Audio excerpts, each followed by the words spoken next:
Our next assignment is to do data analysis with Excel. So once you're in the Excel data analysis assignment, you can download the data and answer form. You can also download and open the tasks form. This Excel file will give you a list of the data analysis tests and questions that you need to answer throughout the assignment. We'll look at this a little bit further as we move along. When you open the data assignment file, you'll see that you open to the answer sheet, and it says fill in your answers on this sheet. These are the questions that you're going to have to answer through the data analysis. You can read these at your leisure. We're also going to do a list of the 10 most and the 10 least populous counties.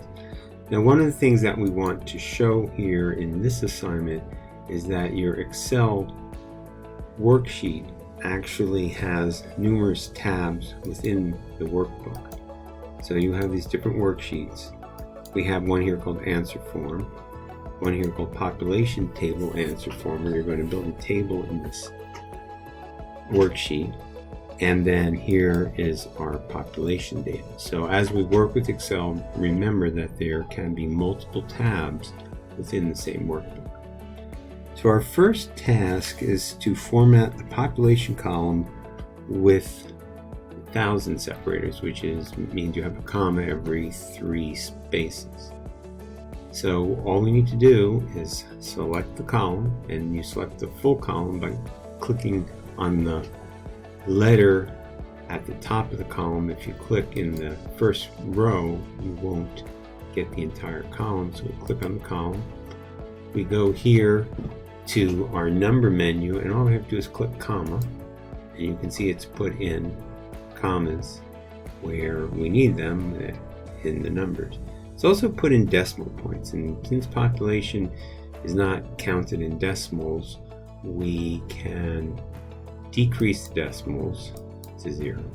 Okay, we're also going to look at housing units. We also want to do the same thing with the housing units. Okay, now the next thing we want to do is create a column to calculate the population per square mile. So in this table we have state, we have counties, we have the population of each county, we have the number of housing units, and the area of the county. So in order to create a calculation of population per square mile, we first need to label that column. So population per square mile.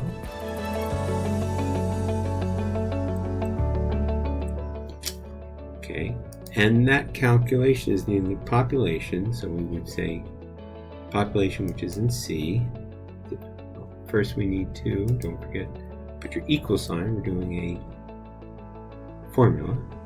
Equals, it's the value in column C divided by the value in column E in this case.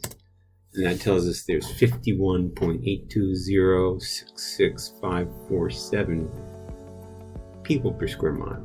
Now, population per square mile, we can use decimals because it makes sense here. However, we don't need 8 decimals. So in order to reduce the decimals, we can select the column, go up here, general, and we can use number format. It automatically puts it into 2 decimal places. Now we need to add that formula to each one of the columns, and as you can see, and we did in our last assignment, you can just drag down. However, there is literally thousands of columns here, so that would actually take us a long time to do that.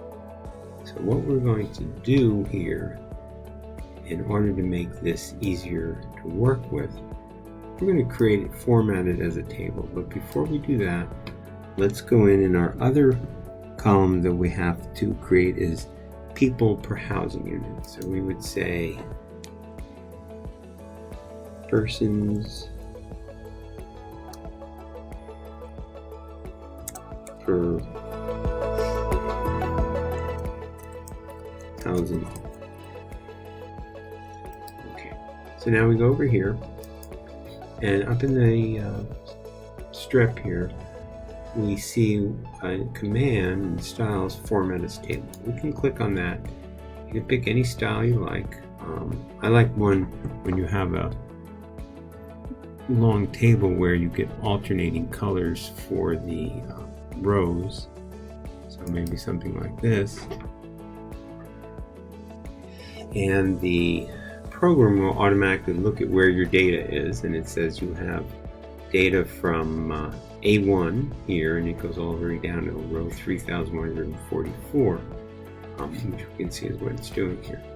So what we can do now is just say we have headers, because the first row has headers. Say OK, and now we drag ourselves back up to the top, and now we have a nicely formatted table where we have our headers clearly seen, and then alternating colors for the rows, so as we read the data across, it's easy for our eye to follow them. This is much more elegant than doing a lot of borders. So now we're going to go ahead and we're going to say equals value in column C divided by the value in column E. And you can see now that we're in a table, now you can see it's denotating the names of the cells a little bit different.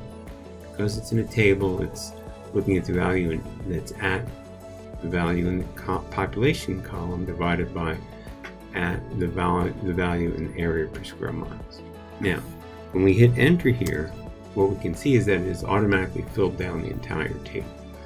That's just a way of making our life a lot easier. So now we do the same thing in people per housing unit, so we go equal people divided by housing unit, hit enter, and so now we can see we have that value and way too many decimals because we want 2 decimals. Go home, we go to our number format, and we're complete. That completes our first phase of this assignment.